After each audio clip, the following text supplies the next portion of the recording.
Autre problème, radioscopie d'un mauvais management scolaire. Pourquoi Serigne Mbaye Thiam est toujours en poste? Cherche à savoir Walfadjri. Walfadjri est également revenu sur l'affaire ArcelorMittal et nous fait savoir que le Parti démocratique sénégalais a listé les 5 péchés du Premier ministre Mohamed Boun Abdallah Dionne, qui a fait tout dernièrement une sortie de presse, Fatou Dioufay. Réumi quotidien.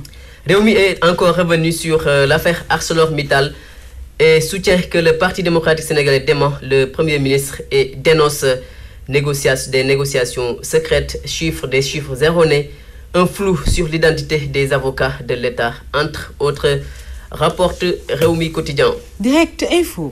Affaire Petrotim, les Américains démontent le Premier ministre Mohamed Boun Abdallah Dionne. 230 milliards perdus par le Trésor public.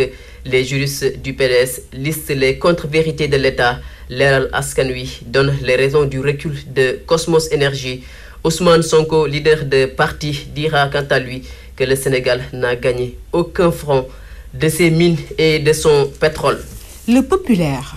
Absence de structuration.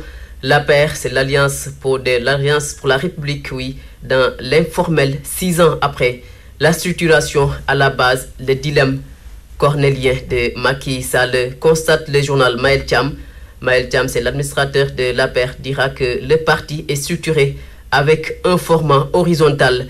Le député Sira Ndiaye, quant à elle, dira que par rapport à leur base, le parti doit se structurer pour éviter les querelles internes. Le quotidien. Le quotidien qui a accordé un entretien à Nafi Diop Cissé. Nafi Diop Cissé règle ses comptes, nous fait savoir le quotidien.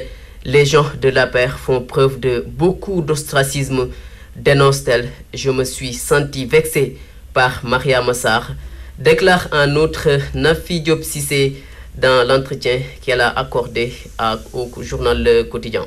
Enquête. Enquête s'intéresse au renouvellement des instances jeunes du Parti démocratique sénégalais et nous fait savoir que Wade freine la machine à cet effet.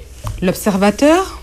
En réponse aux attaques du secrétaire général national du Parti démocratique sénégalais, les confidences de Macky Sall sur Wade à découvrir à la une du journal L'Observateur.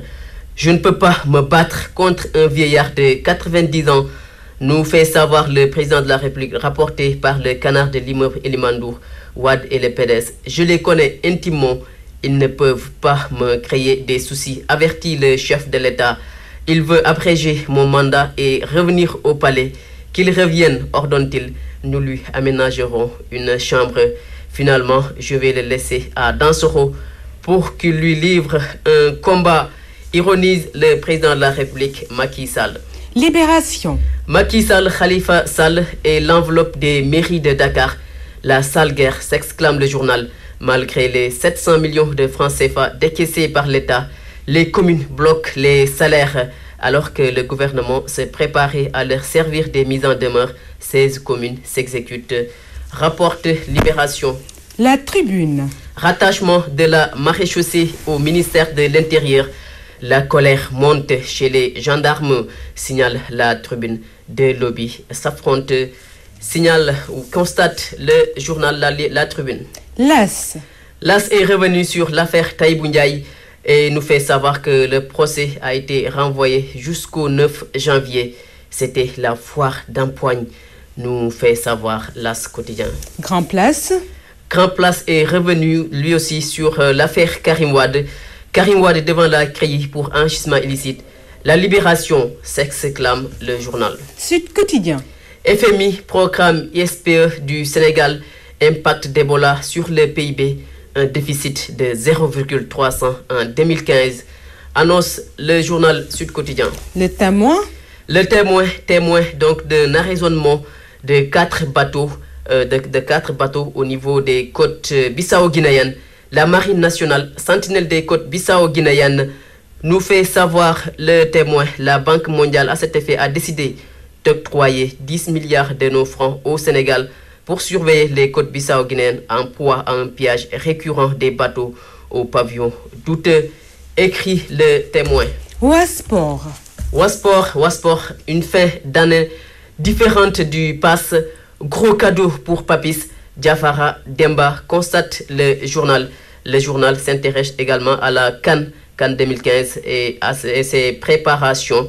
La FIFA reporte le regroupement des Lions, renseigne le journal Ouasport. Stade.